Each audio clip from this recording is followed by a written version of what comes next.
I was nervous.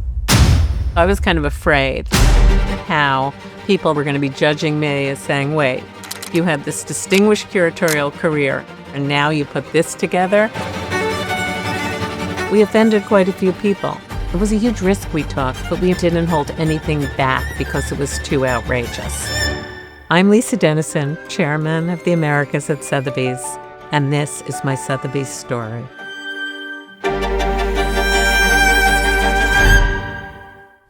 It was 2010. I was about 2.5 years into my new career at Sotheby's, having left the Guggenheim Museum, where I spent the bulk of my career as a curator and ultimately the director of the New York Museum. It's unlikely this large a group would ever travel again. Sotheby's tasked me with the idea of creating an exhibition, but a selling exhibition. I had the idea of humor in art, and to use Dante's Divine Comedy. I thought, what if we structured the exhibition and went from hell to purgatory to paradise? This exhibition would normally be a 3-year project if I was lucky.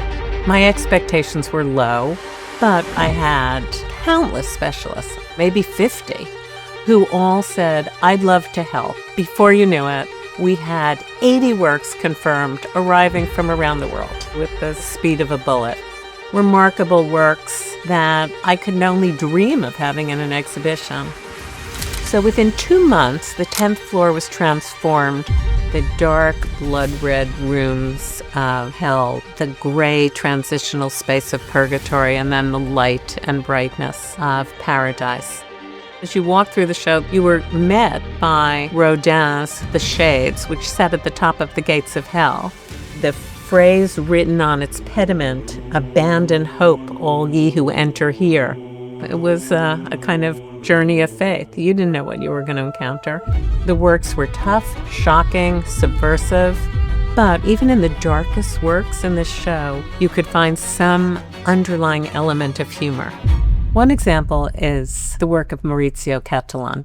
He is perhaps the ultimate prankster in art. And we showed work that had never been viewed in New York before, entitled Him. You approach the work from behind, and it wasn't until you came to the other side that you realized that it was Adolf Hitler kneeling, poised as a 12-year-old boy. It inspires very raw feelings.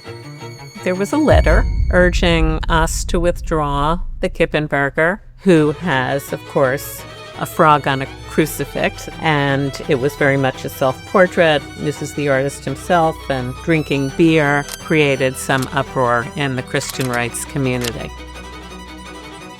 There was no censorship. There was nothing I said no to because it was too tough. I really wanted to push the boundaries. People were saying, this is unbelievable. People weren't used to seeing exhibitions like this at an auction house, not at a museum.